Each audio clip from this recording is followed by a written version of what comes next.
Happy Sunday, Monarchs. It's Dr. C coming to you from my office on Sunday because the work to make sure students are learning never stops. As always, our vision and mission: Coleridge Taylor Montessori empowers all students to achieve academic success, socio-emotional growth, and the development of global and cultural competencies that will ensure future success. The mission of Coleridge Taylor Montessori is to provide a safe, hands-on, rigorous learning experience rooted in the Montessori method. In partnership with students, parents, caregivers, and staff, we will support the growth and potential of each and every child. Our core values are empathy, respect, equity, collaboration, and academic success. Some items of note for this week. We have 23 days of teaching and learning left in this school year. It's Derby week. We have some schedule changes that we're going to talk about. This week, our B-Day hybrid students will attend school in person on Wednesday and Thursday this week, and there's no school on Friday due to the Oaks. We're going to have a terrific week. It's going to be wonderful. I can't wait to see your students. Students are continuing to work hard at learning and also are growing. They've gotten so big and they have really rebounded during this year. I'm going to share more about the calendar changes, and then we will be finalizing and finishing up our K-Prep scrimmage for 5th grade on Monday, April 26th. Tuition is due for our pre-K students this week, and we have a few other reminders. So the first thing I wanted to talk to you about is the surveys that we have sent out for families to complete.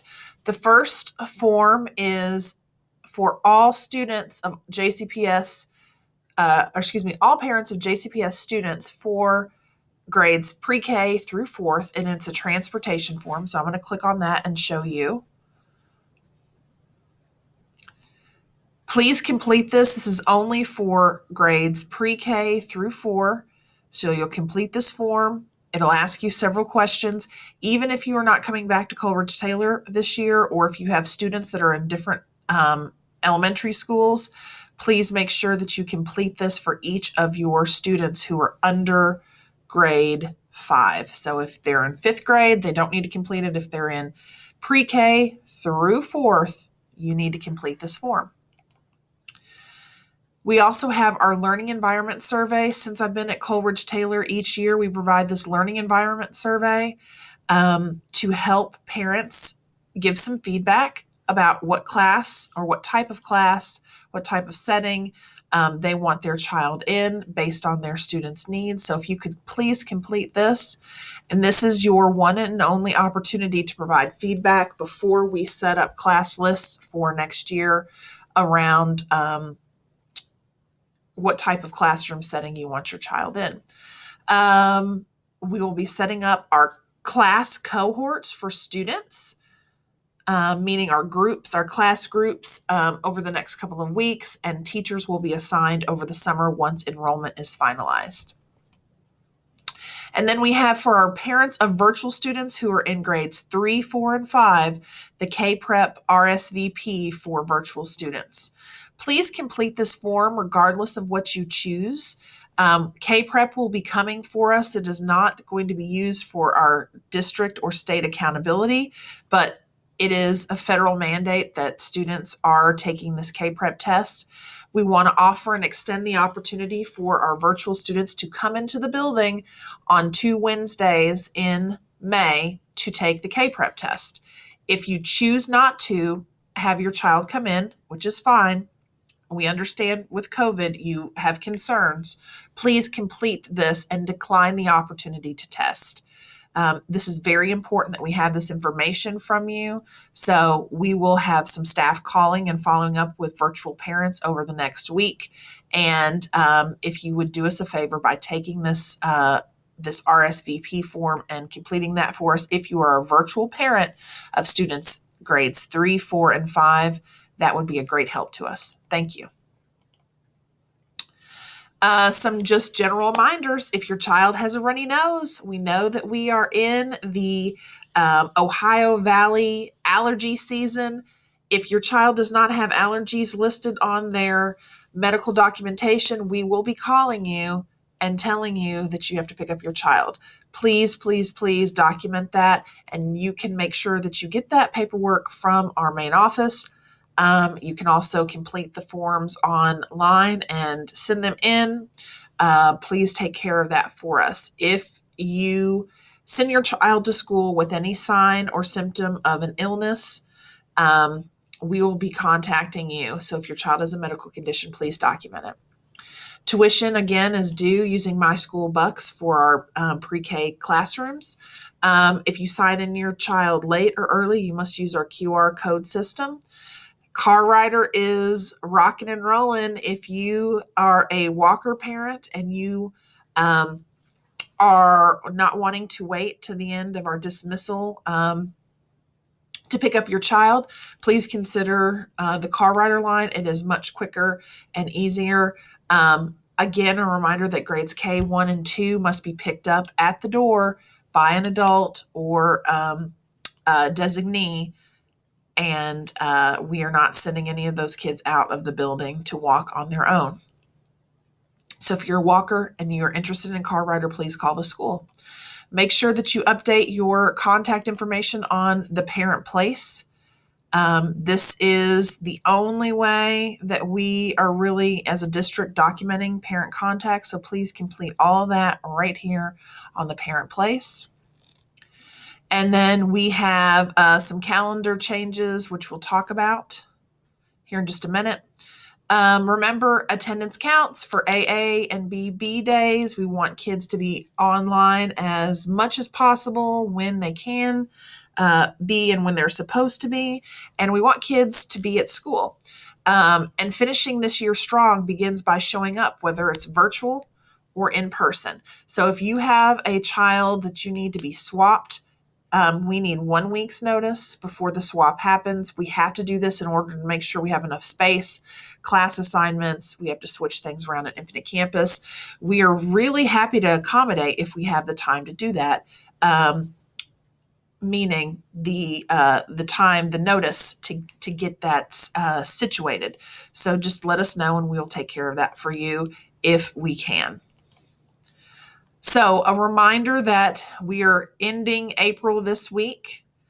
The 26th is Monday. Wednesday, where my green star is, that is a in-person school day. You'll notice that there's no virtual learning for hybrid students. The only students that will be doing virtual learning on the 28th are those students who are virtual for the remainder of the school year. So it is going to be that way for Wednesday. Our building will be open on Wednesday. Staff will be here on Wednesday. So that'll be our first B day this week.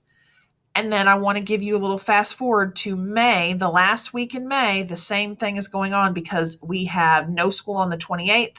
Everything is bumped up one day. So we have in-person school on the 26th, which is a Wednesday of May, the last Wednesday in May. So one more time for the folks in the back to make sure that they are hearing. This Wednesday, we are having school in person, and the dates on here are wrong. I apologize for that. But the Wednesday this week that we have is going to be in person. School will be open, and Friday there is no school. 5th grade promotion. 5th grade parents, we are finalizing our promotion activities for our students. They will be happening in a in-person drive-up style promotion event with a photo opportunity for students. Just know that it is going to be very quick. Family can come. It will be timed. You'll have an appointment time. Family can come, but all parents will have to remain in their vehicle. The child may exit. Parents may situate themselves so they can get a photo of the child. We're working through all of the district and state regulations on that. So this time next week, you should be hearing some more information about our promotion event. A reminder, sleep is important. Make sure your children are getting plenty of sleep It's really hard during this hybrid schedule to make sure that routines are happening. I know in my house in Casa de la Carmichael Murphy, I've got 4 kids, and it is a struggle. The struggle is real to get enough sleep for adults and also for kids. So setting some parameters for bedtimes, and then also when screens are turned off, can help make sure your child is ready to learn at school. K-Prep scrimmage is closing up this week. 5th grade students will be having science and on-demand writing for A-Day students on Monday. After that, we're done. We may have a few kids that are going to be getting their makeups, but beyond that, we are finished. We are very, very pleased with how our kids have performed. It's a very different testing environment, and while it's questionable about whether or not this is the best idea, this is what we are doing as a school, and we appreciate your support by making sure your students, if they are coming to school, are ready to and prepared to test. Again, if you are a virtual parent, you have a choice, and that form is earlier in this presentation. Again, I've shared this for the past few weeks. If you or your family is struggling with grief due to COVID loss or any other life loss, stress, or a trauma that has happened, please reach out to the school. Ms. White, our school counselor, will be happy to connect with you to coordinate and organize some supports for your students and yourself. We are here to help. We want to make sure that our families are taken care of. That is our first and foremost concern, especially during these trying times. Our hybrid schedule link is here. Excuse me. And you'll see that we have our FAQ for week 6. If you have questions about anything that we shared or discussed, it is in that Google Doc. And that's all I have for you this week, folks. I hope you have a great week. I hope that you are COVID careful if you participate in any Derby and Oaks festivities. And remember, boys and girls, B-Day students are showing up on Wednesday this week. We're going to be excited to see you, and we'll send out another reminder. Take care and have a great week. Peace.